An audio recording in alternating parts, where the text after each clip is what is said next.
Oiê! Sejam muito bem-vindos a mais um episódio do nosso BíbliaCast! E hoje, minha gente, é dia de continuarmos a leitura do livro de Atos, tá? Nesse episódio vamos ler Atos 5, 6, 7 e 8 e no final nós vamos fazer a nossa análise de tudo que a gente vai estar lendo hoje, tá? Então por isso que já te convido para ficar com a gente até o final e abrir a sua Bíblia aí em Atos 5, Ananias e Safira. Um homem chamado Ananias, com Safira, a sua esposa, também vendeu uma propriedade. Com o conhecimento da mulher, ele reteve parte do dinheiro para si, mas levou o restante e o depositou aos pés dos apóstolos. Então Pedro perguntou: Ananias, como Satanás encheu o seu coração para mentir ao Espírito Santo e guardar para você uma parte do dinheiro que recebeu pela propriedade? Ela não pertencia a você antes de ser vendida? E depois de vendida, o dinheiro não estava em seu poder? O que o levou a pensar em fazer tal coisa? Você não mentiu aos homens, mas a Deus. Ouvindo isso, Ananias caiu morto. Grande temor apoderou-se de todos os que ouviram o que tinha acontecido. Então os moços vieram, envolveram o seu corpo, levaram-no para fora e o sepultaram. Cerca de 3 horas depois, entrou a esposa, sem saber o que havia acontecido. Pedro lhe perguntou: Diga-me, foi este o preço que vocês conseguiram pela propriedade? Ela respondeu: Sim, foi esse mesmo.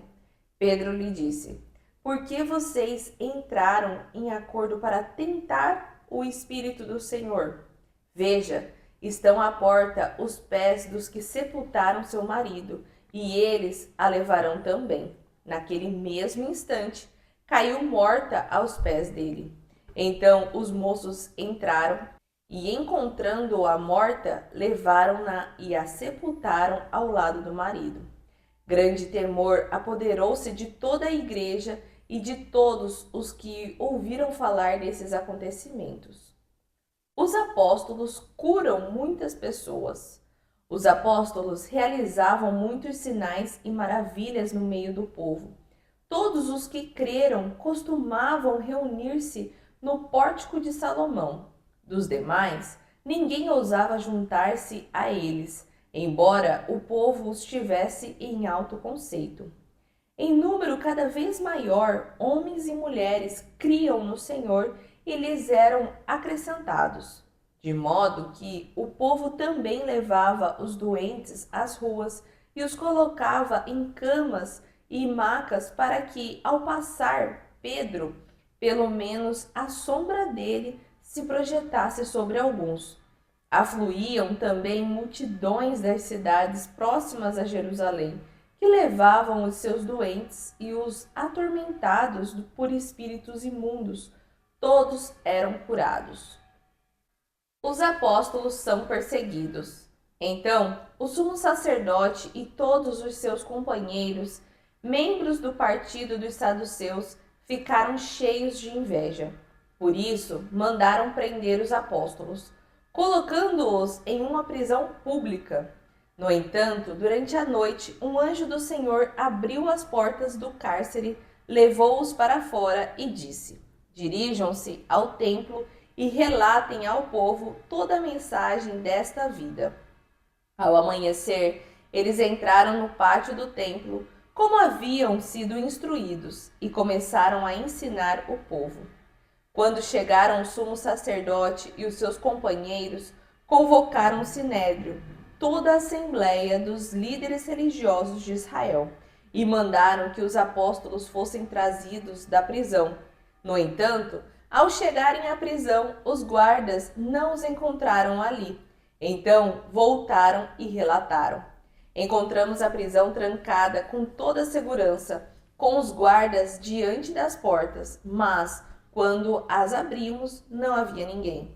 Diante desse relato, o capitão da guarda do templo e os chefes dos sacerdotes ficaram perplexos, imaginando o que teria acontecido.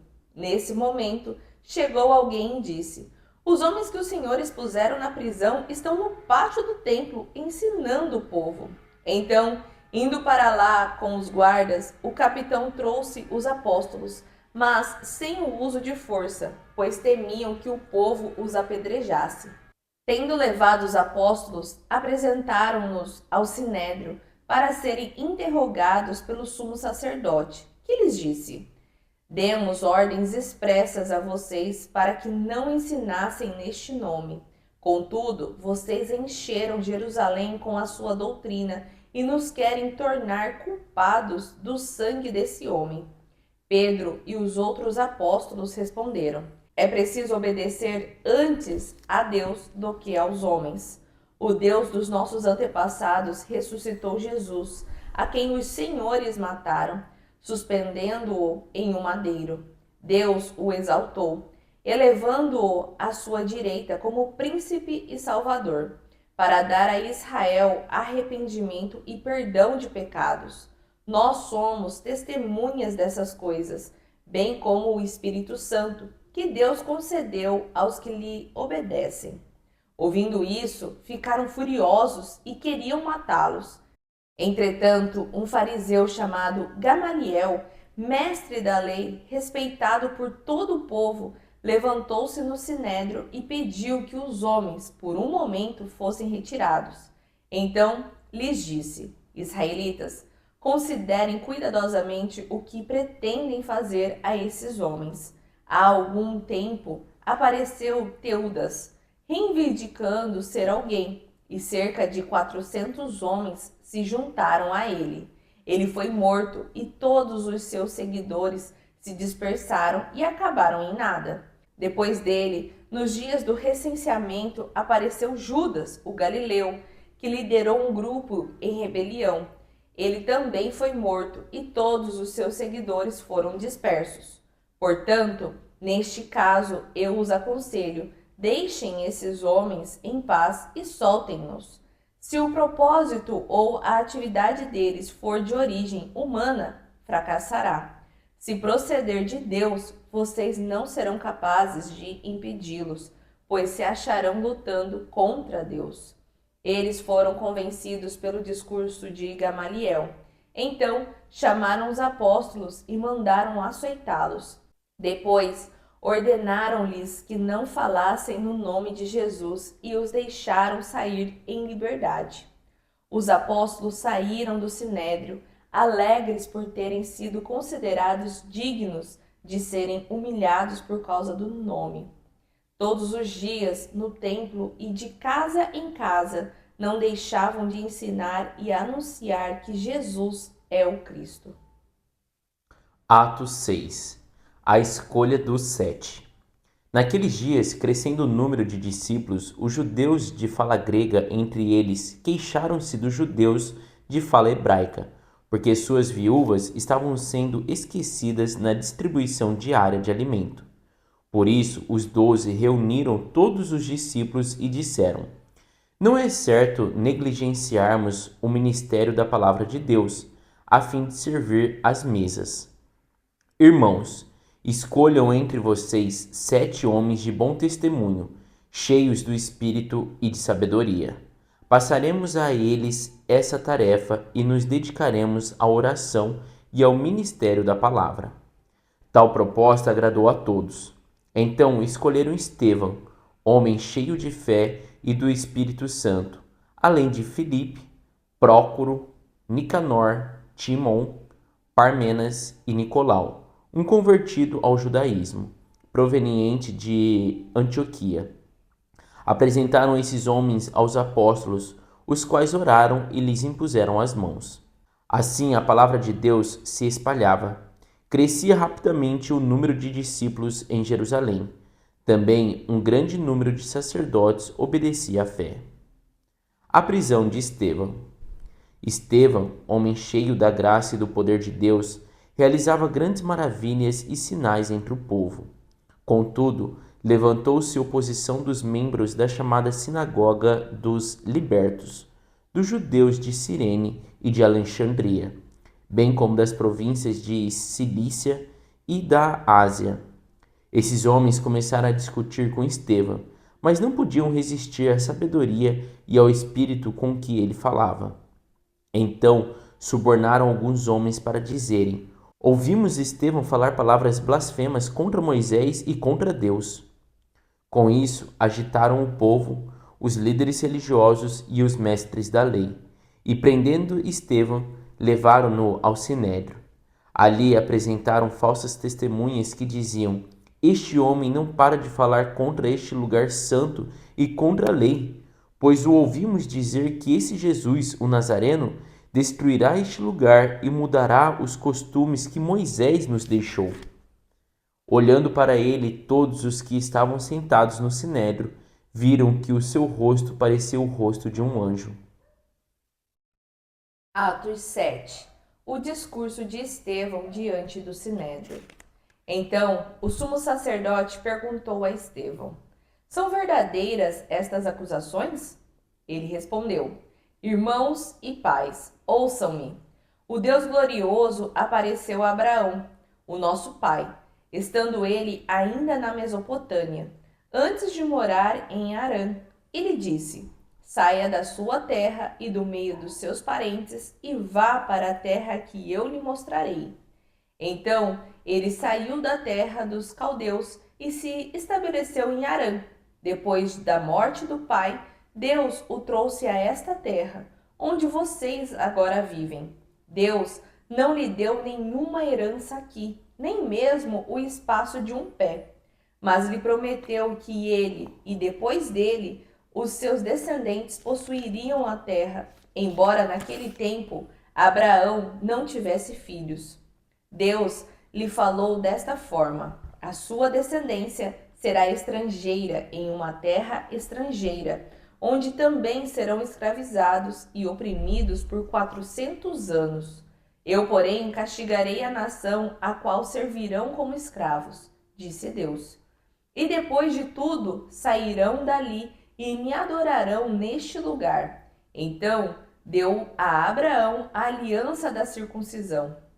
Por isso, Abraão gerou Isaque e o circuncidou 8 dias após o nascimento.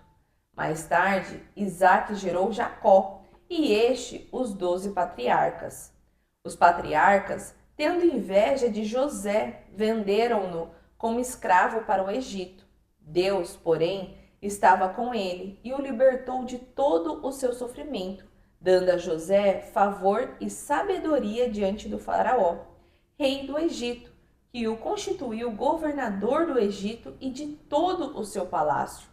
Depois houve fome em todo o Egito e em Canaã, trazendo grande sofrimento, e os nossos antepassados não encontravam alimento. Ouvindo que havia trigo no Egito, Jacó enviou os nossos antepassados na sua primeira viagem. Na segunda viagem deles, José se fez reconhecer pelos seus irmãos e o faraó pôde conhecer a família de José. Depois disso, José mandou buscar Jacó, o seu pai, e toda a sua família, que eram 75 pessoas. Então, Jacó desceu ao Egito, onde ele e os nossos antepassados faleceram. Os seus corpos foram levados de volta a Siquém e colocados no túmulo que Abraão havia comprado dos filhos de Amor, em Siquém, por certa quantia. Ao se aproximar o tempo em que Deus cumpriria a sua promessa a Abraão, aumentou muito o número do nosso povo no Egito. Então, outro rei, que nada sabia sobre José, subiu ao trono do Egito. Ele agiu traiçoeiramente para com o nosso povo e oprimiu os nossos antepassados, obrigando-os a abandonar os seus recém-nascidos para que não sobrevivessem.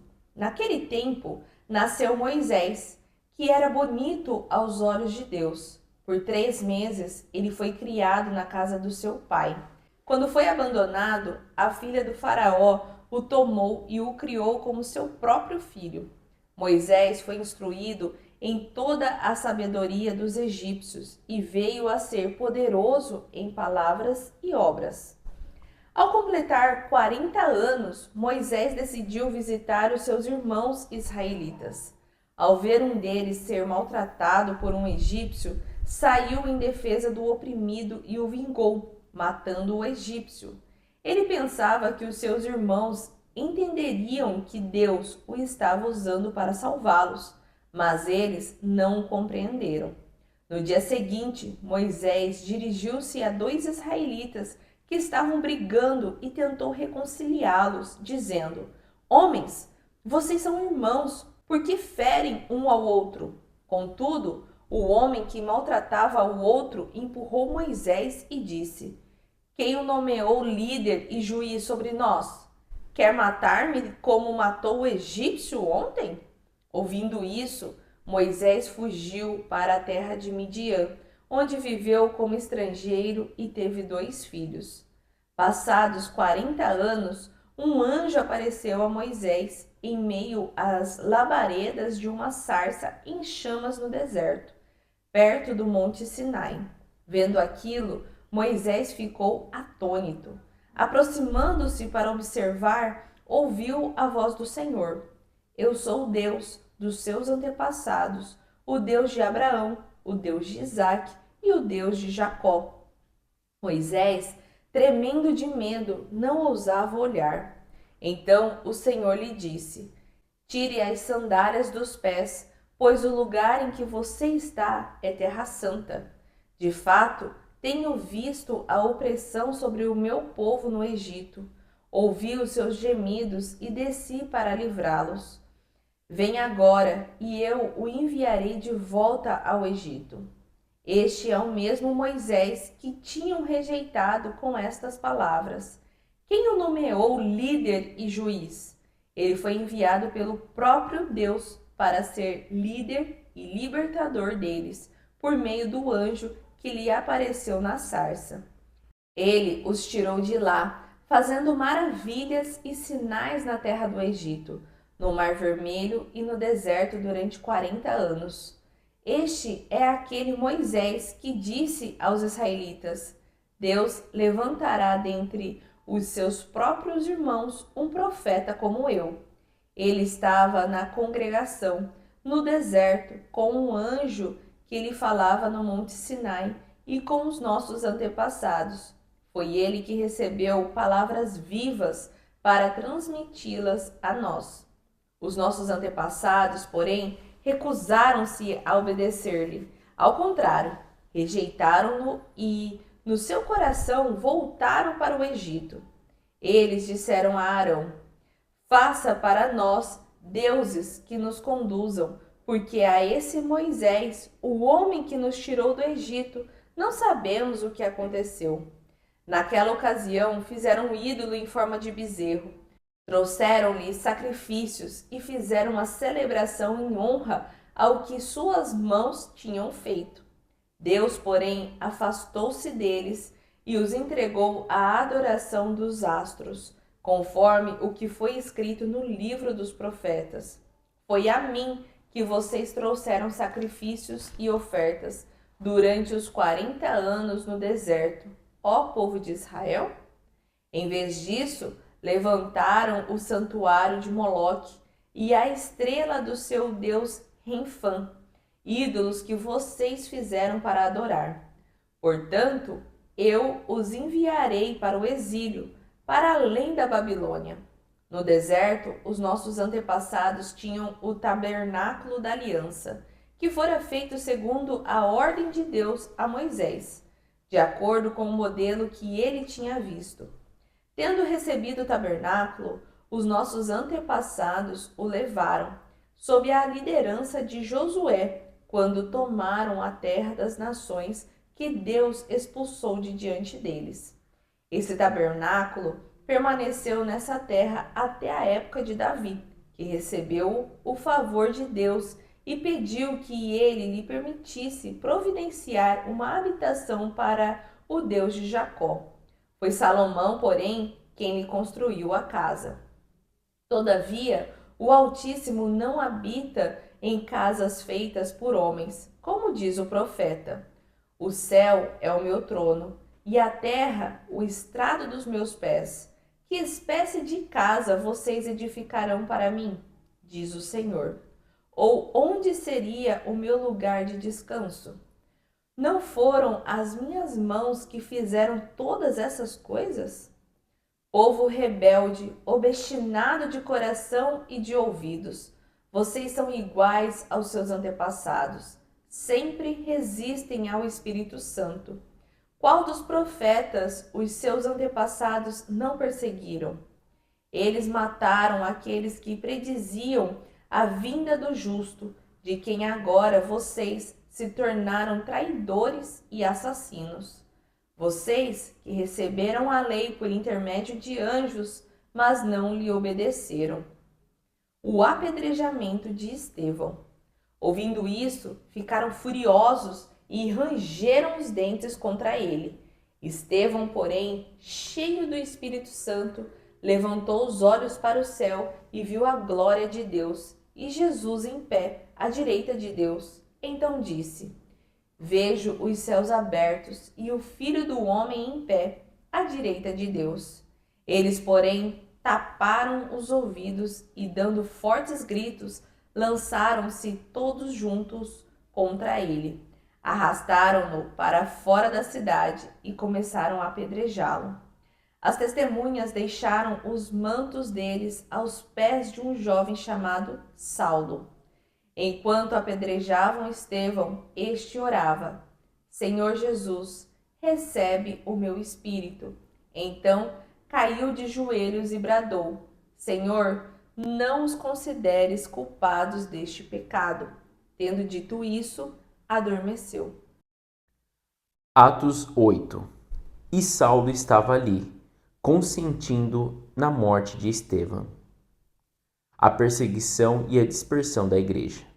Naquela ocasião, desencadeou-se grande perseguição contra a igreja em Jerusalém. Todos, exceto os apóstolos, foram dispersos pelas regiões da Judéia e de Samaria. Alguns homens piedosos sepultaram Estevão e fizeram por causa dele grande lamentação. Saulo, por sua vez, devastava a igreja, indo de casa em casa, arrastava homens e mulheres e os lançava na prisão. Filipe em Samaria. Os que haviam sido dispersos pregavam a palavra por onde quer que fossem. Indo Filipe para uma cidade de Samaria, ali lhes anunciava o Cristo. Quando a multidão ouviu Filipe e viu os sinais milagrosos que ele realizava, deu unânime atenção ao que ele dizia. Os espíritos imundos saíam de muitos, dando gritos, e muitos paralíticos e mancos foram curados. Assim, houve grande alegria naquela cidade. Simão, o mago. Um homem chamado Simão vinha praticando feitiçaria durante algum tempo naquela cidade, impressionando todo o povo de Samaria. Ele se dizia muito importante, e todo o povo, do mais simples ao mais rico, dava-lhe atenção e exclamava: Este homem é o poder divino conhecido como grande poder. Eles o seguiam, pois ele os havia iludido com sua mágica durante muito tempo. No entanto, quando Filipe lhes pregou as boas novas do reino de Deus e o nome de Jesus Cristo, creram nele e foram batizados, tanto homens como mulheres. O próprio Simão também creu e foi batizado, e seguia Filipe por toda parte, observando maravilhado os grandes sinais e milagres que eram realizados. Os apóstolos em Jerusalém, ouvindo que Samaria havia aceitado a palavra de Deus, enviaram para lá Pedro e João. Estes, ao chegarem, oraram para que eles recebessem o Espírito Santo, pois o Espírito ainda não havia descido sobre nenhum deles. Tinham apenas sido batizados em nome do Senhor Jesus. Então Pedro e João lhes impuseram as mãos e eles receberam o Espírito Santo. Vendo Simão que o Espírito era dado com a imposição das mãos dos apóstolos, ofereceu-lhes dinheiro e disse: Deem-me também este poder, para que a pessoa sobre quem eu puser as mãos receba o Espírito Santo. Pedro respondeu: Pereça com você o seu dinheiro, Você pensa que pode comprar o dom de Deus com dinheiro? Você não tem parte nem direito algum neste ministério, porque o seu coração não é reto diante de Deus. Arrependa-se desta maldade e ore ao Senhor. Talvez Ele lhe perdoe tal pensamento do seu coração, pois vejo que você está cheio de amargura e preso pelo pecado. Simão, porém, respondeu: Orem vocês ao Senhor por mim, para que não me aconteça nada do que vocês disseram. Tendo testemunhado e proclamado a palavra do Senhor, Pedro e João voltaram a Jerusalém, pregando o evangelho em muitos povoados samaritanos. Filipe e o etíope. Um anjo do Senhor disse a Filipe: Vá para o sul, para a estrada deserta que desce de Jerusalém a Gaza. Ele se levantou e partiu. No caminho encontrou um eunuco etíope, um oficial importante, encarregado de todos os tesouros de Candace, rainha dos etíopes. Esse homem viera a Jerusalém para adorar a Deus. De volta para casa, sentado em sua carruagem, lia o livro do profeta Isaías. E o Espírito disse a Filipe: Aproxime-se dessa carruagem e acompanha. Então Filipe correu para a carruagem, ouviu o homem lendo o profeta Isaías e lhe perguntou: O senhor entende o que está lendo? Ele respondeu: Como posso entender se alguém não me explicar? Assim convidou Filipe para subir e sentar-se ao seu lado. O eunuco estava lendo esta passagem da Escritura. Ele foi levado como ovelha para o matadouro, e como cordeiro mudo diante do tosqueador, ele não abriu a sua boca. Em sua humilhação foi privado de justiça. Quem pode falar dos seus descendentes? Pois a sua vida foi tirada da terra. O eunuco perguntou a Filipe: Diga-me, por favor, de quem o profeta está falando? De si próprio ou de outro?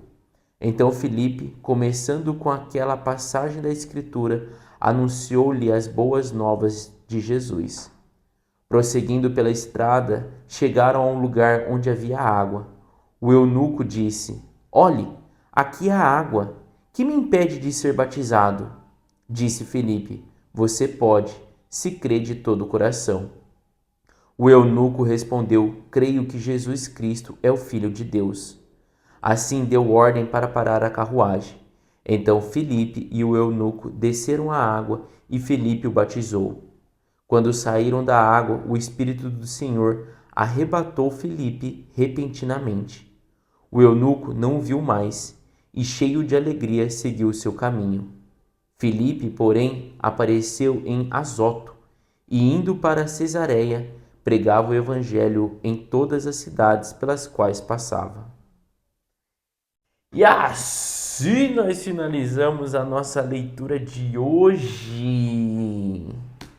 Cheio aí de mover do Espírito Santo entre os apóstolos e os discípulos, né?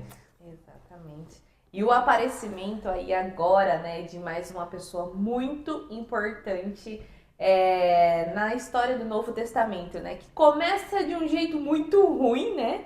Mas depois ele vai ser assim uma figura crucial pós ali a ressurreição de Cristo, né? Que é Saulo, que depois, mais pra frente ainda a gente não leu, mas ele vai passar a se chamar Paulo. Inclusive é no capítulo 9, na leitura de amanhã, que vai falar ali sobre a conversão de Saulo. Exatamente.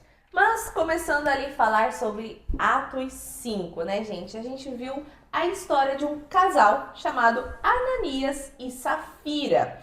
E o que quer dizer essa história aqui, né, gente? Eles eram um casal que tinha uma propriedade e vendeu ela para entregar aos discípulos, né, para contribuir para a obra. Assim como a gente viu na leitura passada, né, que José, que deram o nome de Barnabé, que também fez isso, outras pessoas também fizeram. Então, até aí, tudo bem, era mais uma história de alguém contribuindo com a obra. Só que aonde foi que esses dois erraram e por que também está aqui relatado em Atos, né?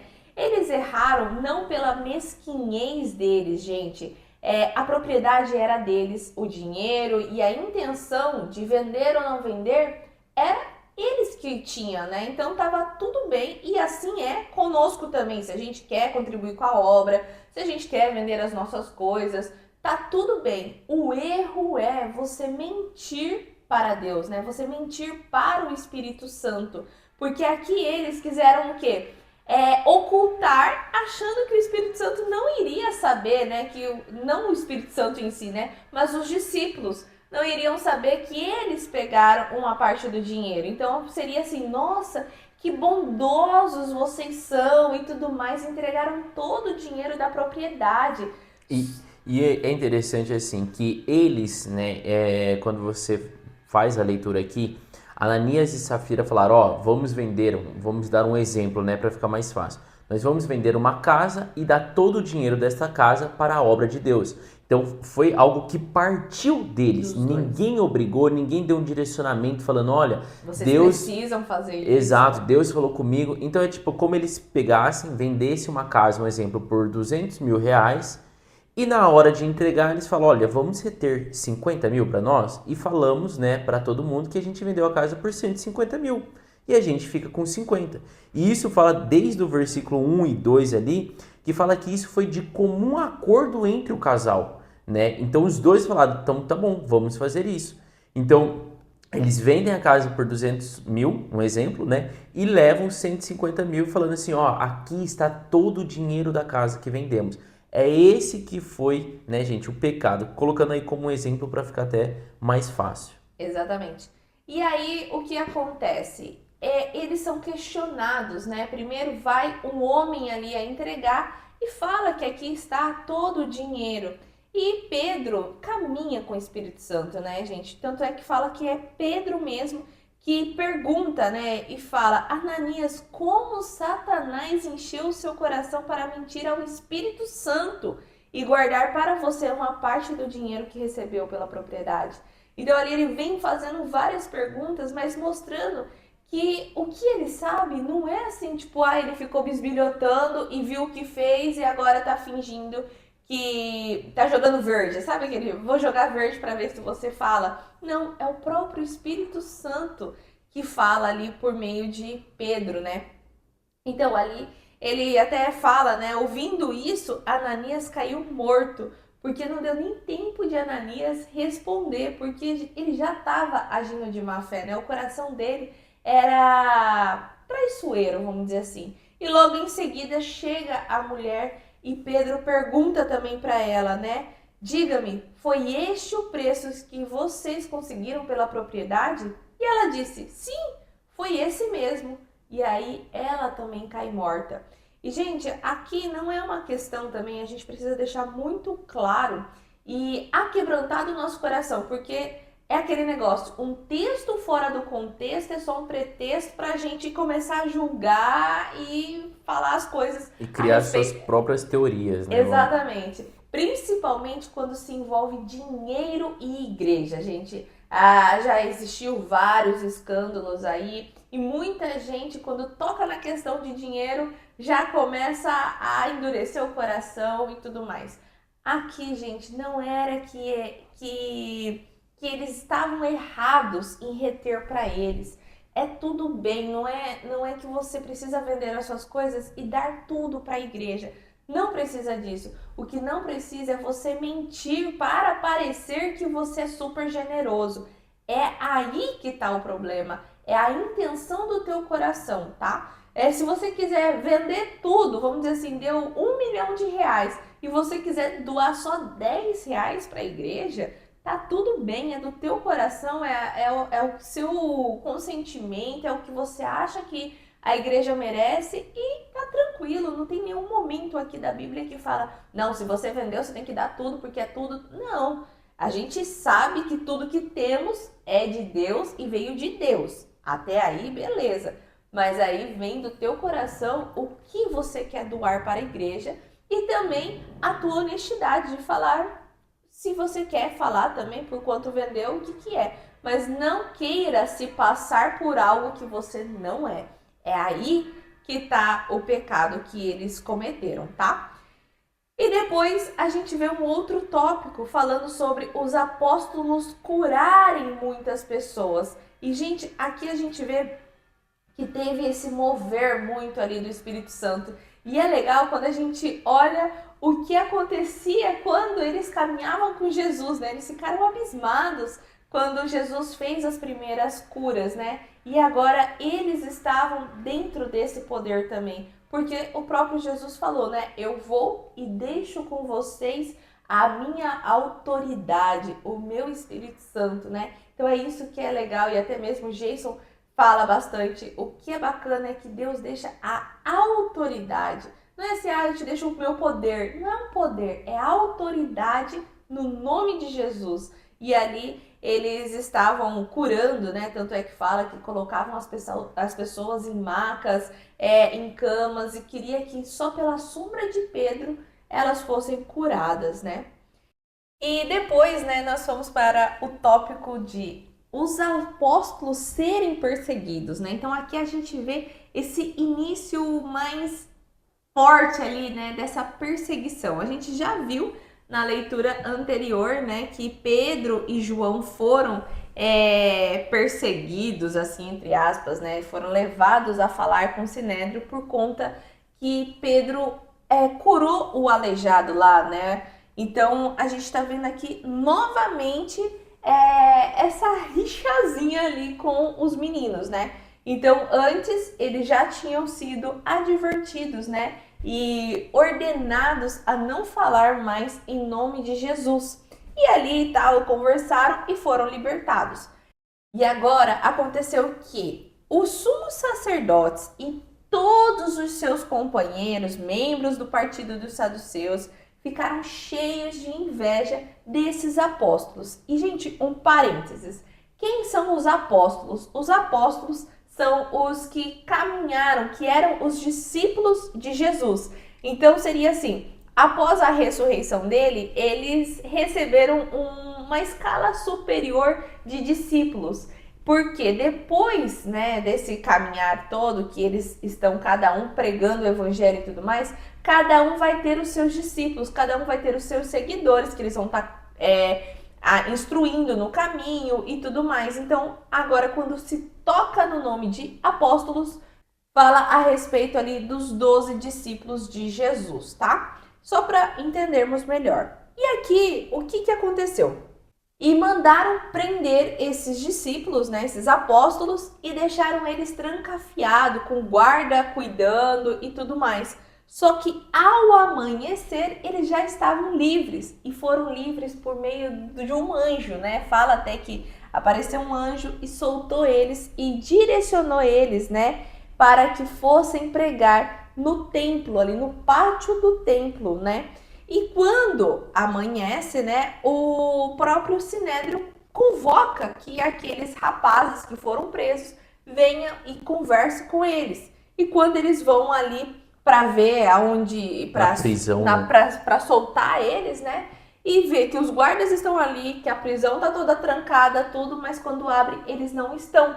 E aí aparece uma pessoa e fala, né? Olha, encontramos a prisão trancada com toda a segurança, com os guardas diante das portas, mas quando abrimos não havia ninguém. E isso está relatado lá no versículo 23. E aí depois parece, né, uma pessoa, chega alguém e disse: os homens que os senhores puseram na prisão estão no pátio do templo ensinando o povo.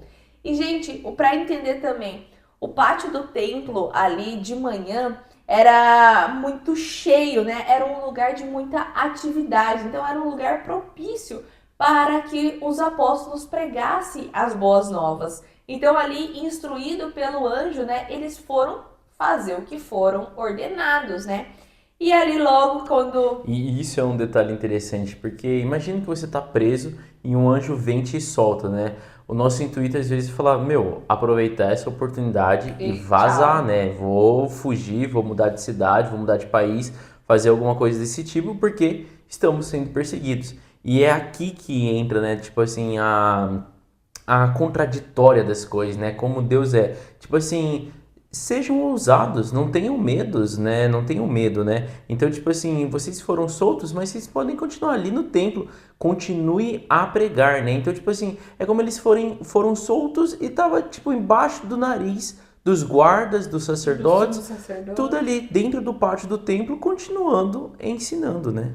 Exatamente. E aí o Sinédrio, né, pede para que os guardas levem eles para o interrogar. Só que fala até que eles não foram levados aprisionados, porque tinham medo, né, do povo se portar contra o Sinédrio, porque já estava vendo que eles tinham muitos seguidores, né?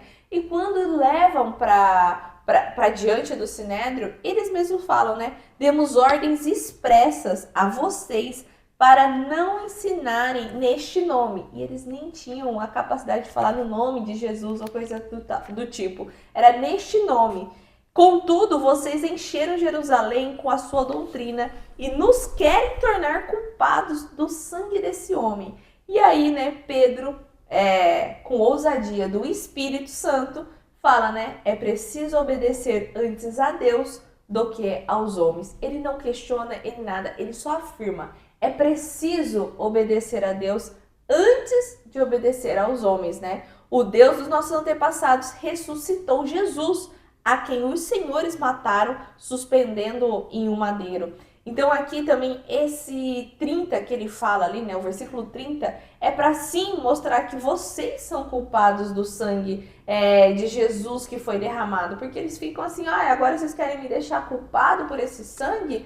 Eu só tô protegendo os israelitas de blasfêmia. E aqui Pedro deixa eles muito cientes do que aconteceu, né?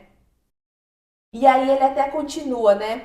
Deus o exaltou, elevando-o à sua direita como príncipe e salvador, para dar a Israel arrependimento e perdão dos pecados. Nós somos testemunhas dessas coisas, bem como o Espírito Santo, que Deus concedeu ao que lhes obedece. Então, ouvindo isso, eles ficaram ainda mais furiosos e queriam matá-los. Por quê, gente? Aqui estava acontecendo a mesma coisa que acontecia com Jesus. Eles tinham inveja, porque até aquele momento, quem era os maiorais ali de Deus e das escrituras, das leis e tudo, eram os sacerdotes, né? Eram os fariseus e os saduceus. Então tinha essas duas linhas ali no Sinédrio muito forte, né? E ali naquele momento eles estavam perdendo toda essa autoridade, porque eles eram apenas uma fachada. Porque eles não estavam curando, eles não expulsavam o demônio, eles não faziam nenhum sinais milagrosos. E pessoas comuns, como pescadores, ex-pescadores, estavam fazendo essas coisas e estavam tendo muitos seguidores. Então, por isso que eles estavam com inveja, assim, que eles ficavam furiosos e que eles queriam calar esses apóstolos, porque eles estavam mais sendo próximos a Deus do que eles, né? Então, a gente vê ali essa fúria desse sinédrio, né? E aí aparece uma figura chamada Gamaliel ali para apacentar ali aquela discussão, né? Porque Pedro falou, mostrou, né? E botou o dedo na ferida e os sumos sacerdotes e tudo já ficaram furiosos e queriam matá-los. E aí Gamaliel fala, opa, calma, se a gente matar, piora o negócio. Só que se lembre, já apareceu vários profetas, várias pessoas aí puxando uma legião ali de seguidores, mas quando matamos, nada aconteceu, né? Eles se dispersaram. Até aí tudo bem. Porém, Gamaliel até deixa eles muito cientes. Se for da obra do Senhor, não tem como, vocês vão estar lutando contra Deus, não contra esses rapazes, né? Deixa que eles vão, porque se for obra de homens mesmo, né? Se for a obra deles mesmo, querendo algum mérito, alguma coisa, isso vai acabar daqui a pouco, não vai ter força. Mas se for de Deus, não adianta vocês brigarem contra. E aí? E é uma visão interessante, né, de Gamaliel, porque ele usou dois exemplos da qual eram líderes e que foram mortos e dispersou. Então ele falou, olha, a gente já matou o líder deles, nós já matamos, né, Jesus. Então agora espere, não precisa agora a gente estar matando os seguidores também. A gente não precisa carregar mais essa culpa, né? Vamos dizer assim, de um sangue inocente derramado, né? Então, mas ali, vamos supor que eles não colocavam, né, Jesus como um sangue inocente, mas ele está falando, a gente não precisa matar mais pessoas, né? Então vamos deixar, né, que o tempo diga, né, se isso vem de Deus ou se é uma obra humana mesmo, né, de origem humana. Exatamente. Só que, né, eles são convencidos ali por Gamaliel, mas não deixa por isso, né? Parece assim, a raiva deles estava tão grande, fala, tá bom, concordo com você, mas antes vamos açoitá-los eles, né? E aí açoita e depois liberta. E é legal esse finalzinho, né, que os apóstolos saem do sinédrio alegres por terem sido considerados dignos de serem humilhados por causa do nome ali de Jesus, né? Todos os dias no templo e de casa em casa não deixavam de se ensinar, não deixavam de ensinar e anunciar que Jesus é o Cristo. E, gente, parece que nesse momento aqui fortaleceu ainda mais, né, a ousadia deles em pregar sobre o Evangelho. A gente tem que lembrar também que antes, logo depois que Jesus ressuscitou, apareceu para eles e tudo mais, logo assim em seguida, a gente não sabe quanto tempo foi, mas Pedro já estava meio que liderando o povo a voltar à vida normal, né? Voltar a ser pescador, tudo. Jesus apareceu de novo, deu um chacoalhão, ele começou a caminhar, mas a gente viu que era um caminhar assim, né? Eu tô indo, prego e tal, mas depois que eles foram presos, o anjo ali libertou eles, sem nem tirar ali a tranca, sei lá, né? E eles foram açoitados. Em nome de Jesus, parece que agora falou assim, eita, agora eu entendi o poder do Espírito Santo e entendi o que eu preciso fazer. E aí sim, né, eles começaram a caminhar ainda mais em ousadia. E a gente tem que entender também que, por mais que você caminhe com o Espírito Santo, por mais que você é chamado, tudo, isso não quer dizer que você é livre de problemas, né? Aqui eles foram açoitados, gente, não foram só presos, eles foram açoitados.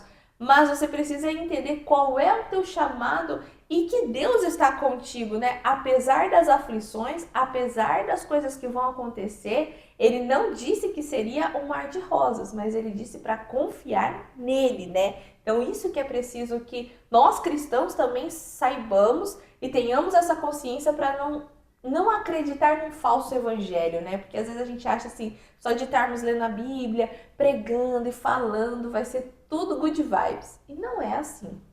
Isso aí. E depois nós fomos para Atos 6, né, que fala sobre a escolha dos 7. E aqui, né, para explicar, contextualizar melhor para vocês, os discípulos, né, o número ali de discípulos estava crescendo cada vez mais, né? Os apóstolos ali estavam espalhando a palavra e cada vez tinha mais seguidores. E como a gente já leu também no livro de Atos, eles faziam um momento de mesa, eles pegavam dinheiro, né, que eles recebiam ali de oferta tal, e comprava comida tal e dava para as pessoas mais necessitadas.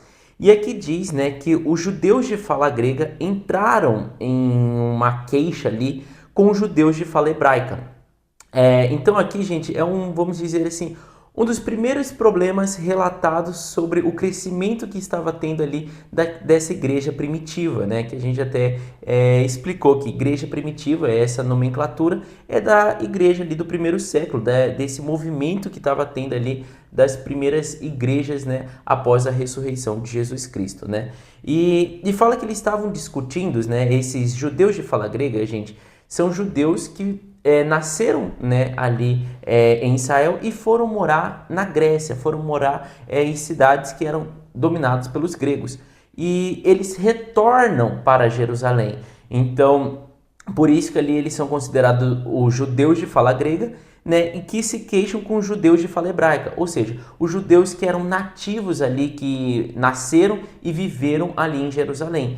Então eles se discutem porque os judeus, né, de fala grega estavam falando que as suas viúvas, né, essas mulheres que nasceram em Israel, mas cresceram, né, nas cidades ali da Grécia e que estavam viúvas, não estavam recebendo a sua distribuição diária de alimento. Então começou essa queixa. E ali fala que os 12, né, reuniram todos os seus discípulos. Então, isso que é legal, né? Quando a Saíra até explicou. Os 12 agora recebem essa nomenclatura de apóstolos, né? Distinguindo antes que eles eram discípulos e agora eles têm os seus discípulos, né? Então aqui fala que os 12 reuniram todos os seus discípulos e disseram, olha, não é certo que a gente fica negligenciando o chamado maior, que é o ministério da palavra de Deus, resolvendo problemas, né, que estamos tendo aqui entre os irmãos. Então a gente não pode, vamos dizer assim, perder o tempo, né, vamos dizer assim, mas nós precisamos também dar atenção a esse problema que está tendo, né, e a gente precisa designar 7 homens de bom testemunho, cheios do Espírito e de sabedoria, e passaremos a eles essa tarefa, né? E enquanto isso, os 12, né, os apóstolos, iriam estar mais focados e dedicados ao ministério da palavra, que era levar o evangelho, né? Então é isso aqui que conta no comecinho. E no versículo 5 fala ali que escolheram entre eles, né, coloca ali mais em destaque Estevão, né, um homem cheio de fé e do Espírito Santo, além dos demais que ele coloca ali, nomeia quais são esses outros, né? E fala que eles apresentam esses homens, né, esses 7, aos apóstolos, que são os 12, né, os quais oram e lhes impuseram as mãos ali, né, passando esse ministério, cuidem agora dessa parte da alimentação diária, de todo mundo que chega ali, né, desses conflitos também que estavam surgindo ali na igreja primitiva. E até no versículo 7 fala que com isso a palavra de Deus se espalhava, crescia rapidamente o número de discípulos em Jerusalém, também um grande número de sacerdotes obedecia à fé. Então, né, mostrando assim que esse foco, né, do ministério da palavra também é o que fazia com que a igreja crescia, né? Então, os apóstolos ter esse foco em espalhar o evangelho era muito importante, né? E ali fala que Estevão, né? Daí a gente já vai para o tópico da prisão de Estevão. Mostra que Estevão era um homem cheio da graça e do poder de Deus e realizava grandes maravilhas e sinais entre o povo. Então aqui que é uma coisa interessante de nomenclatura, porque Estevão é o primeiro discípulo que consta na Bíblia mostrando sinais e maravilhas. Antes estava muito restrito, né? Vamos dizer assim, a Jesus e aos apóstolos, né? Em Atos, até agora a gente via falando só dos apóstolos realizar maravilhas. E agora a gente já começa a ver um discípulo, né? Não era um dos 12, mas era um seguidor ali que estava cheio do Espírito Santo, realizando sinais, maravilhas, né? Entre o povo. E com tudo isso levantou oposição, né? Da mesma forma que a senhora acabou de explicar ali dos apóstolos sendo perseguidos. Da mesma forma, né? Surgiu essa oposição ali sobre Estevão, né? Mas até fala aqui no versículo 10, mas não podiam resistir à sabedoria e o espírito com que ele falava.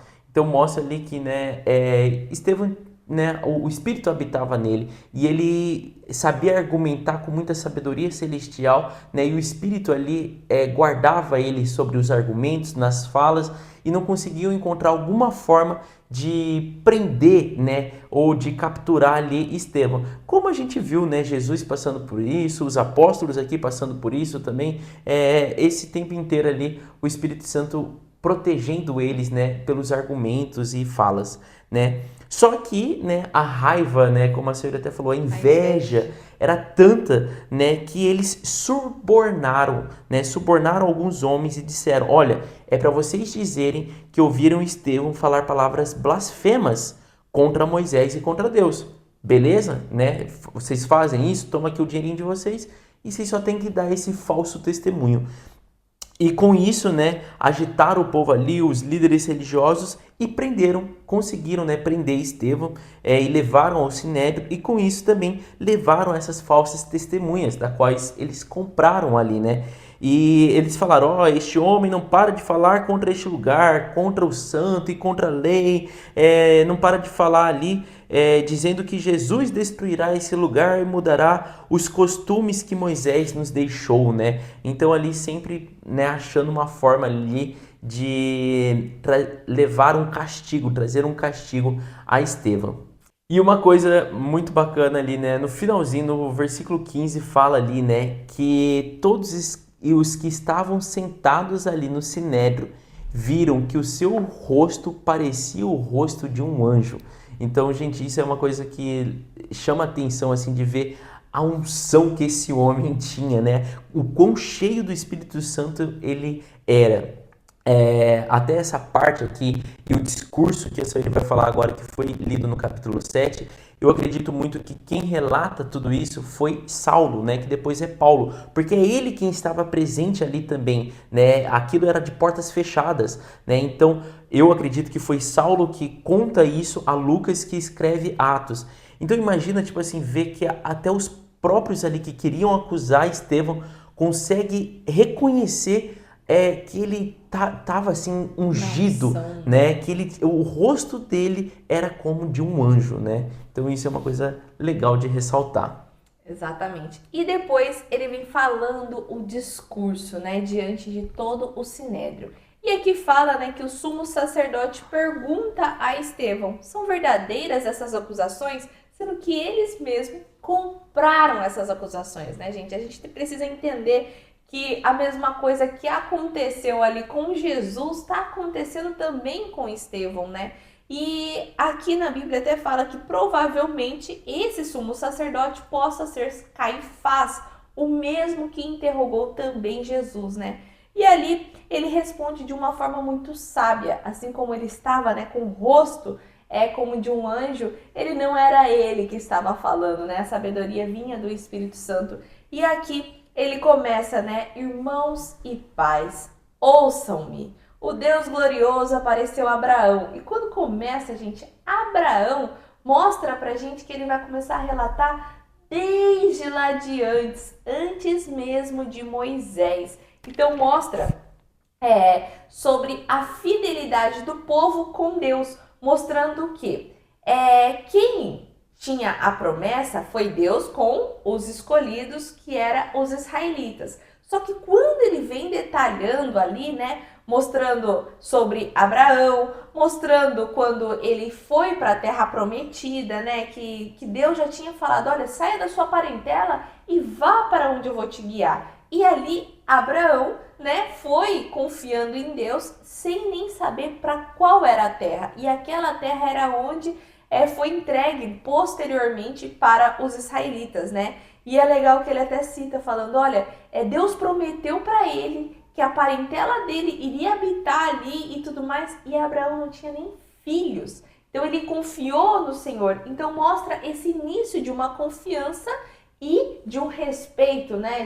De continuar e como Deus foi fiel nas promessas. E depois, quando ele vem detalhando, mostrando sobre castigar a nação que vai aprisionar e tudo mais, ele mostra o quê? Que Deus tinha a promessa, Deus cumpriu com a promessa, porém os israelitas sempre se desviavam. Os israelitas não cumpriam com a parte deles, vamos dizer assim, né? Tanto é que eles não reconheciam o que Moisés estava fazendo, né?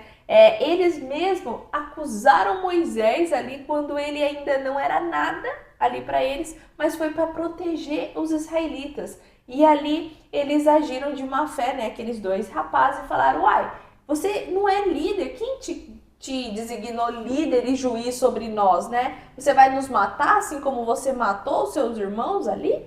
E ali mostra o quê? Que mesmo uma pessoa indo para proteger, os israelitas o condenavam. E ali, a partir daquele momento, gente, com todo o detalhamento que Estevão faz, traz a consciência para ali o sinédrio, né, de como eles agiam. Eles que eram os conhecedores sempre agiam contra quem Deus mandava para ser o libertador. E isso Jesus também falava para eles, né? Isso era o que Jesus argumentava com o sinédrio também. E ali Estevão estava fazendo isso, só que fazendo um overview desde lá de trás. E ali, quando ele começa a mostrar, falando, olha, era era isso que acontecia. Deus mandava o libertador, vocês castigavam. E assim aconteceu também com esse último libertador, que foi o filho dele, né? Jesus Cristo. E vocês o castigaram, vocês o condenaram. Vocês falavam tanto que adoravam Moisés, mas vocês também castigaram, condenaram Moisés ali e achava, né, que o que Moisés estava falando era a respeito de Josué. E não era a respeito de Josué. Moisés já falava a respeito do Messias. Então, se vocês criam tanto em Moisés, como falam, né, vocês deviam reconhecer o Messias, né? Mas vocês o condenaram, né? E é muito interessante, né, essa visão, porque assim, muitas das vezes, até quando nós lemos a Bíblia, né, a gente fala, meu Deus, eu não acredito que o povo é assim, né? E assim era os sacerdotes e os mestres da lei, né? Como culpava o povo, né? Depois que você passa por uma situação que você lê, isso em qualquer coisa da vida, até às vezes num negócio, numa compra, numa venda do imóvel, depois você passa, você fala, puxa, nossa, errei nisso, ou nossa, podia ter feito isso, né? Podia ter mudado tal coisa. E aqui é isso, depois que você passa daquela situação que você só lê a história, é muito fácil você julgar. Falar, nossa, que povo, né, teimoso, que povo ali sem noção, Moisés fazendo tudo isso e o povo não reconhecendo, né?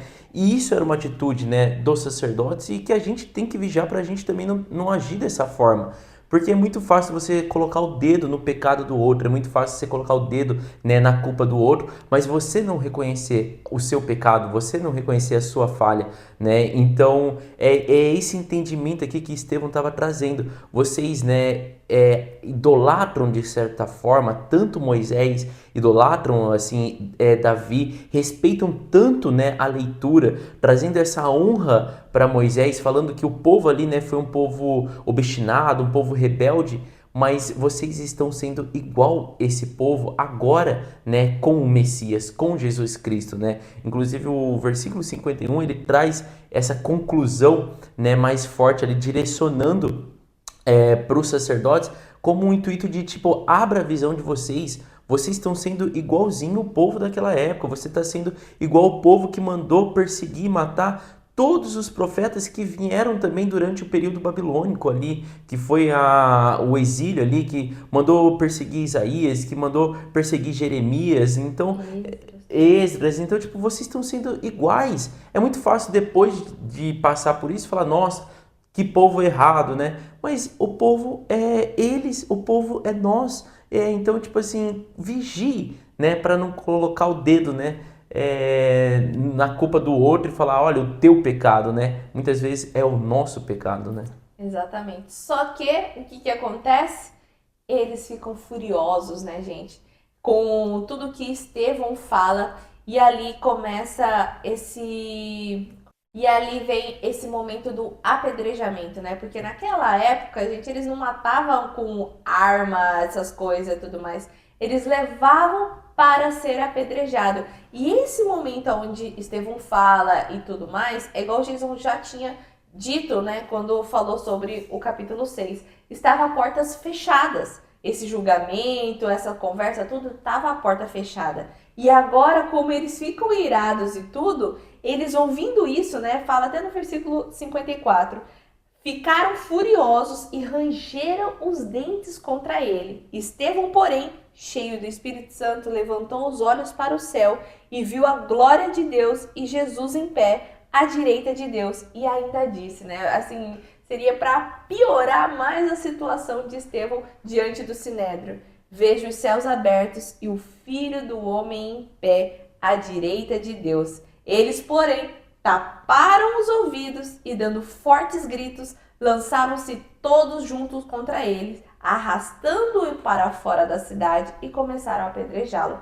Então, gente, sempre o apedrejamento era fora, né? Era para as outras pessoas pegarem as pedras e julgarem. E isso a gente também viu em um episódio com Jesus, lá com a mulher adúltera, né? Que as pessoas vieram tudo, queriam apedrejar porque era um ato público.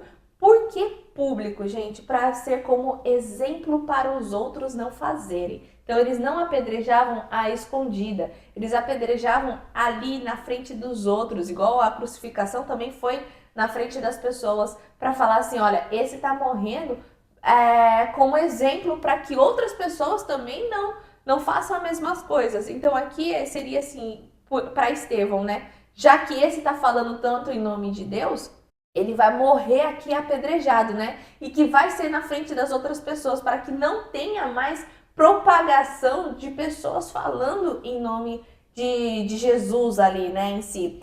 E ali mostra esse momento aonde Estevão é apedrejado, né? Ele olha para cima e fala: Senhor Jesus, recebe o meu espírito. E ele não fala Senhor Deus.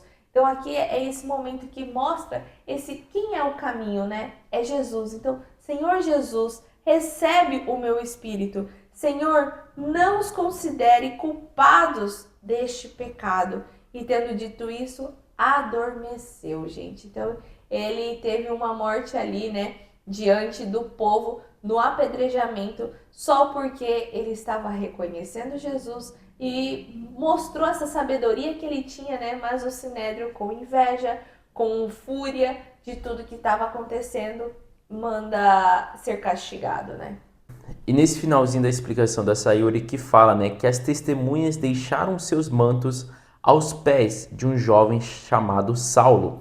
Isso fala ali no versículo 58 ainda do capítulo 7, né? E no capítulo 8 começa, né, já falando, e Saulo estava ali, consentindo na morte de Estevão. Então é ali que começa a mencionar sobre Saulo, gente. Então, Saulo, depois vai até explicar sobre o cargo dele, mas ele estava junto, ele estava esse consentindo, ele estava junto também com o pessoal ali da sinagoga, ali com os sacerdotes, nessa acusação contra Estevão. E ele vê essa morte, né, de Estevão acontecendo. E isso me chama atenção, porque até mesmo na morte de Estevão, gente, é uma coisa que você vê em filme e a gente vai ler também, essa entrega de Estevão na hora de ser morto, né, chama a atenção das pessoas que estão ali.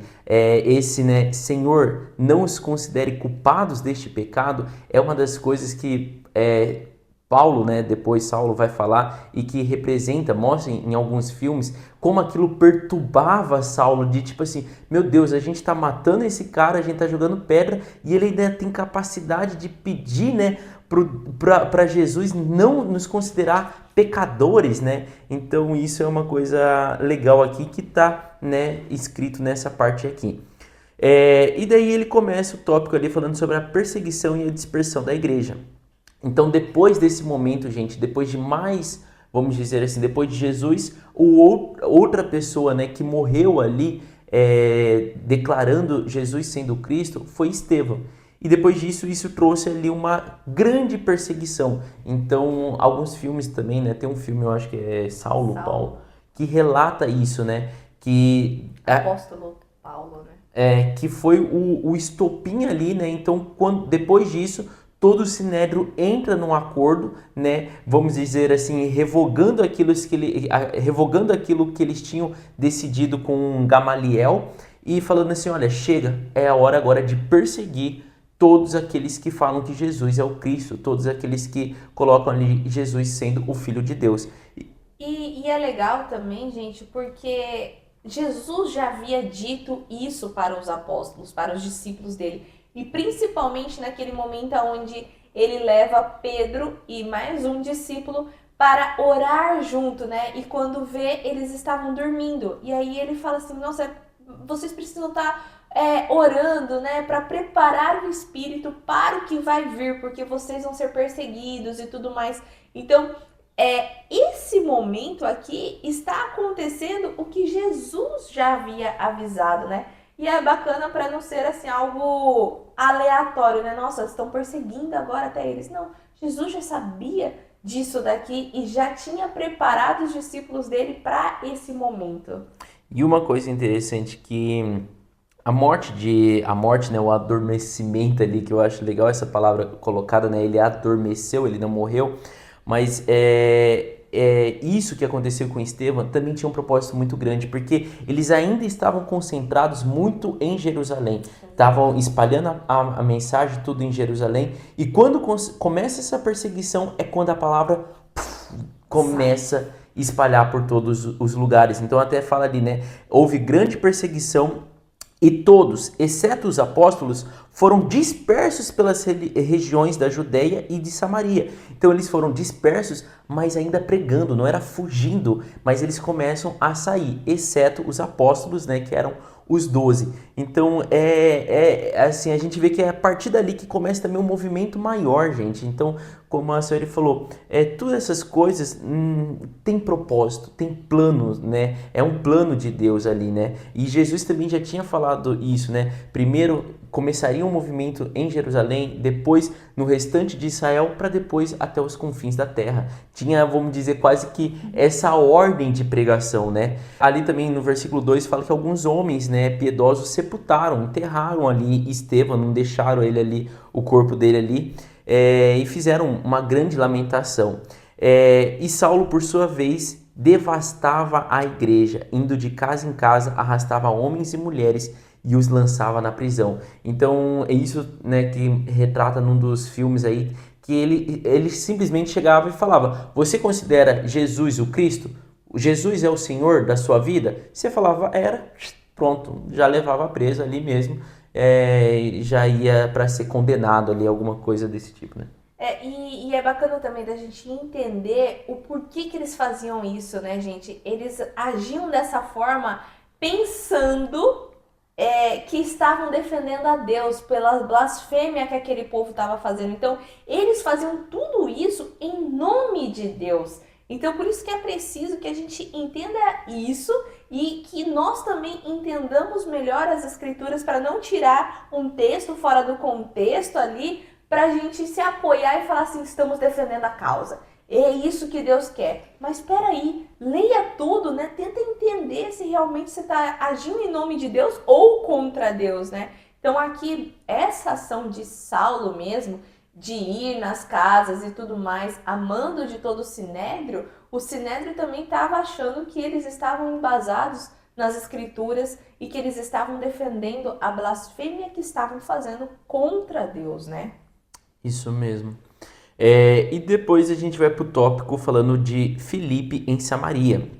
E ali, gente, só para a gente contextualizar, Filipe era um dos 7 também que foi escolhido junto com Estevão. Quando a gente leu ali em Atos 6, falando sobre esses 7, o nome de Filipe ali é colocado. E Filipe ele vai, né, para Samaria pregar a palavra, ele levar o evangelho e fala aqui, né, no versículo 6, quando a multidão ouviu Filipe e viu os sinais milagrosos que ele realizava, deu unânime atenção ao que ele dizia, né? Então aqui já vai para um segundo discípulo, né, fora os apóstolos, que estava realizando sinais e maravilhas, né? E eu imagino que quando chega alguém fazendo milagres, curando um doente, curando um aleijado, expulsando espíritos imundos, exato, né? Gente, todo mundo ali já fala, cara, quem que é esse daí, né? O que que ele tá falando? Eu quero ouvir o que ele está pregando, né? Então ali quase que, vamos dizer, Filipe converteu muitos ali, né, de Samaria.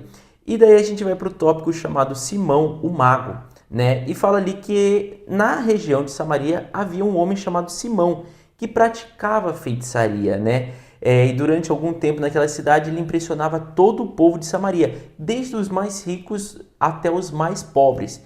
Então, uma das coisas super importantes, né, da gente entender é o coração desse Simão, gente.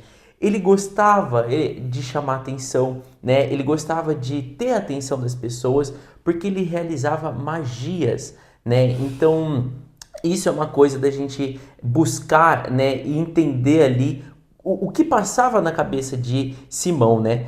E ali fala no versículo 12, né, que, no entanto, quando Filipe lhes pregou as boas novas do reino de Deus e o nome de Jesus Cristo, muitos creram nele e foram batizados, tanto homens como mulheres. E até mesmo, né, o próprio Simão creu ali, né, no que Filipe estava falando. No versículo 13 fala, o próprio Simão também creu e foi batizado e seguia Filipe por toda parte, observando maravilhado os grandes sinais e milagres que eram realizados. Então, isso é legal da gente entender, assim, que ele fica, tipo, admirado, fala assim, como que ele faz isso, né? Poxa, eu fazia mágicas, né? Eu sou um mago, eu fazia coisas, mas o meu, vamos dizer assim, são truques, envolve às vezes uma feitiçaria, alguma coisa ali. Agora ele faz coisas até maiores do que eu faço e ele faz de uma forma diferente. Então, tipo assim, cara, eu creio nisso que ele tá entregando, no que ele tá falando, né? E ele foi batizado. Mas assim, o olhar dele, gente, é uma coisa interessante. Sempre foi mais focado nos sinais e maravilhas. Não realmente na Fazer a obra de Deus, né? fazer a obra e reconhecer Jesus como Salvador da vida dele. Era tipo assim, olha, eu reconheço que esse Jesus aí é poderoso e eu quero compartilhar desse poder aí que Felipe carrega. Então era a visão focada nos sinais e maravilhas, né, que Felipe ali fazia. E daí ali explica, né, que depois de ter convertido muitos, né, Felipe ter convertido muitos ali em Samaria, ele chama Pedro e João, falando, olha, eu preciso que vocês me ajudem aqui e orem por essas pessoas. Até que aqui vem uma coisa sobre o batismo, né, mas a gente não cabe explicar muito aqui sobre isso, mas falando, olha, eles foram batizados em nome do Senhor Jesus.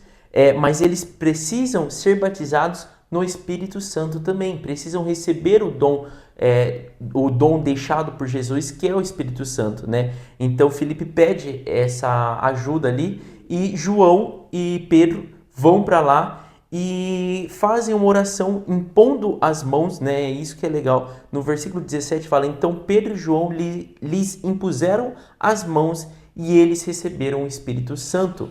Então, tipo assim, não é que Pedro e João veio para refazer um batismo ali que era necessário que acontecesse, né? Eles vêm ali para entregar o Espírito Santo, derramar o Espírito Santo ali nessas pessoas que tinham sido batizados e que já estavam crendo, né, no nome de Jesus. E tendo, né, derramado esse Espírito Santo, no versículo 18 fala: vendo Simão que o Espírito era dado com a imposição de mãos, oferece dinheiro aos apóstolos ali, que é Pedro e João, falando, né, dai-me também este poder para que a pessoa sobre quem eu puser as mãos receba o Espírito Santo.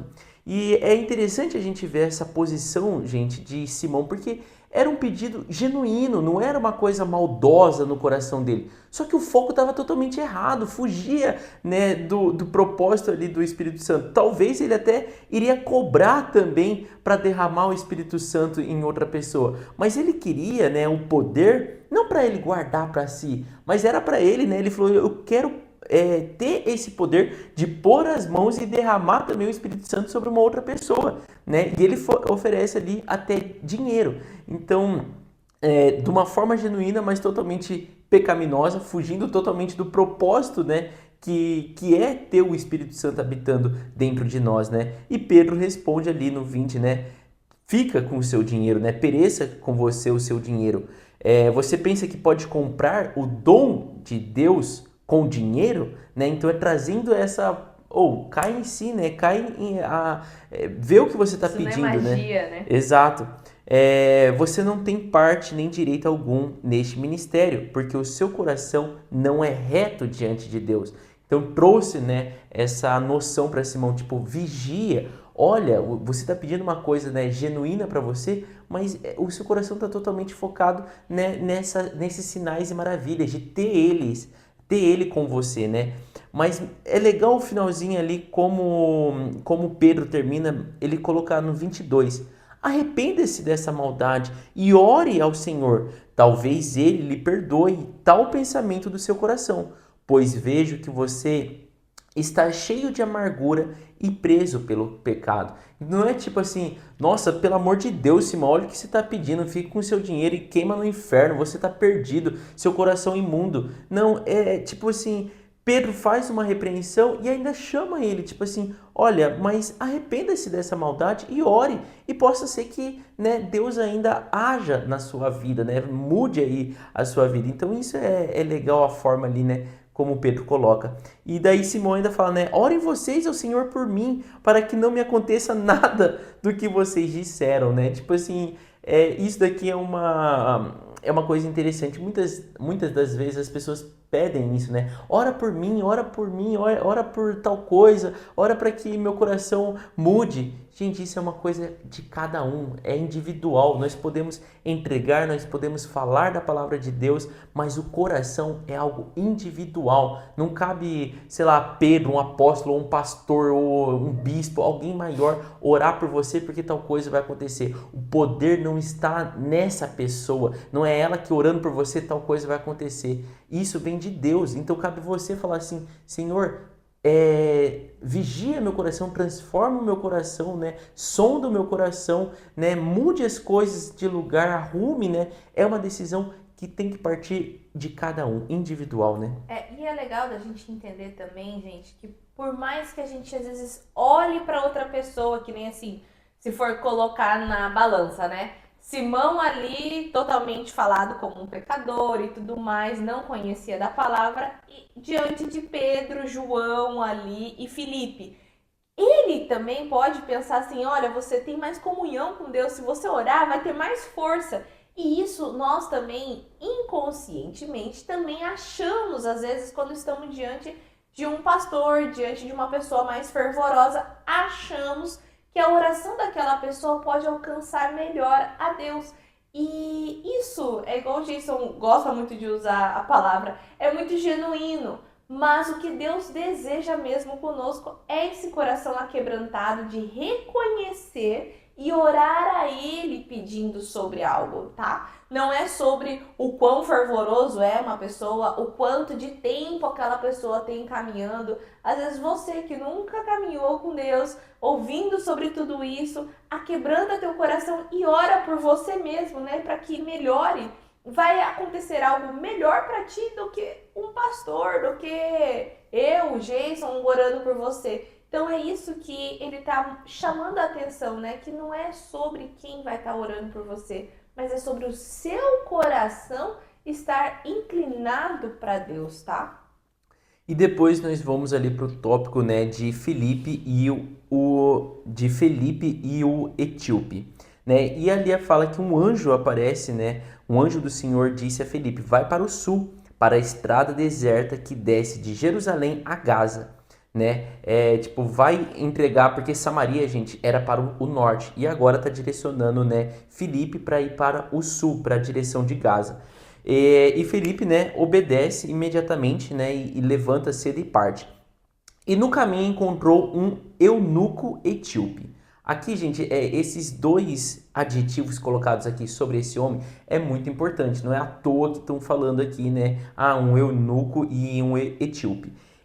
O eunuco, a gente já leu, já explicou anteriormente, mas era aquelas pessoas castradas, né, por nascença. Elas tinham ali, não tinha os órgãos ali, os testículos e tal. E esses eunucos, eles não conseguiam também ter filhos, né? Porque eles não tinham ali todos os órgãos certinhos, né? Então, diz que ele era um eunuco e era um etíope. Ele não conseguia participar de muitas coisas religiosas também do judaísmo. Então, mostra aqui, né, que ele carregava ali os tesouros de Candace, rainha dos etíopes, e esse homem viera a Jerusalém para adorar a Deus e de volta para casa sentado em sua carruagem. Então ele foi com o intuito ali, né, levando todos os tesouros, mas para adorar a Deus. Mas as condições físicas dele fazia com que ele não pudesse compartilhar de adoração, né, que os judeus declaravam ali por ele ser, né, um eunuco. E ele estava de volta para sua casa, voltando ali, né? E fala ali, né, que o Espírito disse a Felipe: aproxime-se dessa carruagem e acompanhe. E quando Felipe está, né, junto ali do ladinho da carruagem, escuta ele lendo as Escrituras. E ele estava lendo ali, né, sobre o profeta Isaías. E Felipe, né, ouvindo isso, pergunta para ele: o senhor entende o que está lendo, né? E ele responde, né: como posso entender se alguém não me explica? E assim convidou Felipe, né, para subir ali na carruagem, sentar-se ao lado dele e explicar. Isso é uma coisa interessante, gente. Muitas pessoas têm fome da palavra, né, querem entender, mas não conseguem entender, né, tem dificuldade. Muitas das vezes as palavras são até ocultas para elas, né? Elas buscam, leem, mas não conseguem interpretar aquilo. E às vezes precisa de uma ajuda, né? Às vezes aquilo que a senhora sempre fala, né? O pouco que você sabe pode ser muito para uma outra pessoa, né? Então ali, e ele estava lendo exatamente uma passagem, o do nada de Deus, né? Lendo uma passagem falando, né? Ele foi levado como ovelha para o matadouro e como cordeiro mudo diante do tosqueador, ele não abriu a sua boca. Uma passagem de Isaías falando exatamente sobre o Messias. E ali, né, como eu acho que Felipe falou assim, poxa Deus, agora ficou fácil, né? É só eu usar essa palavra aqui, né? Esse versículo aqui que ele estava lendo para falar sobre o Senhor, né? E fala ali no versículo 35. Então Filipe, começando com aquela passagem da Escritura, anunciou-lhe as boas novas de Jesus, né? Falando, olha, aqui Isaías estava falando, né, sobre a vinda, né, e sobre a crucificação de Jesus Cristo, né? E fala ali que esse rapaz, né, que não tem o nome dele, né, ele no momento ali aceita aquilo, né, que Filipe falou e reconhece Jesus sendo Cristo, Jesus sendo Messias e Jesus sendo o caminho, né, para a salvação da vida dele. E dali, né, eu acredito que Filipe falou, olha, você precisa ser batizado, né? E eles estão passando, né, no lugar ali e o próprio, né, rapaz fala, olha, aqui há água, que me impede de ser batizado, né? E disse Felipe, você pode, se crê de todo o coração. E ele respondeu, eu creio, né? Eu creio que Jesus Cristo é o Filho de Deus. E assim deu ordens para parar e ali mesmo, né, Felipe batiza, né, desce ali as águas e batiza esse eunuco, né, mostrando também que não precisa de muito ritual, gente, não precisa ser em determinada água, no Rio Jordão, em algum lugar para você ser batizado. Você crendo e tendo uma água, né, um riacho, você aceitando ali, você, né, pode ser batizado. E daí no versículo 39 fala ali, né, sobre uma coisa bem atraente na palavra ali, né, que fala que quando saíram da água, o Espírito do Senhor arrebatou Filipe repentinamente. O eunuco não o viu mais e, cheio de alegria, seguiu o seu caminho. E Felipe, porém, apareceu em Azoto e, indo para Cesareia, pregava o evangelho em todas as cidades pelas quais passava. Gente, era uma distância da onde ele apareceu, né, da onde ele sumiu e apareceu, era uma distância de quase 32 quilômetros, né? Então, assim, realmente ali são, né, coisas que o Espírito Santo faz e que, cara, ele foi, né, arrebatado, mas não arrebatado como Elias foi, que foi para o céu. Ele foi arrebatado e levado para outro Trabalhar lugar, em outro lugar. para trabalhar em outro lugar, espalhar, né, a palavra de Deus e levar o evangelho ali. Exatamente. E acho que é isso que temos para compartilhar com vocês, gente. A leitura de Atos tem muito ensinamento, né? Nos traz muitas clarezas também sobre como foi após, né, a ressuscitação de Jesus e como foi esse caminhar, né, o caminhar dos apóstolos, né, dos discípulos e como também o evangelho chegou até nós aqui na América do Sul e aonde mais tem aí, né, espalhado, porque foi através disso, né, dessa perseguição, igual a gente falou, que dispersou mais ainda, né? E é aqueles do nada de Deus, né, gente? Que às vezes por uma coisa ruim, que aos nossos olhos é muito ruim, meu Deus do céu, coitado deles, acontece algo muito bom, né? Que dissemina mais ainda, mais rapidamente essa palavra. E no próximo episódio, né, nós vamos continuar essas leituras lendo Atos 9, 10 e 11. Então, por isso que já te convido para curtir esse vídeo, se inscrever no nosso canal e ativar o seu sininho para estar conosco nos próximos episódios, viu? Beijo! Tchau! Oiê! Parabéns! Você concluiu mais um episódio do nosso Bíblia Cast. Aqui do lado eu já deixei o quê? O nosso canal para você estar se inscrevendo e aqui abaixo o sininho para você já deixar ativado e ser notificado sempre quando a gente lançar o próximo episódio. E o próximo episódio já tá aqui também para você estar assistindo e crescendo cada vez mais espiritualmente, viu? Então vai lá, já clica aqui e já assista o próximo episódio. Nos vemos! Tchau!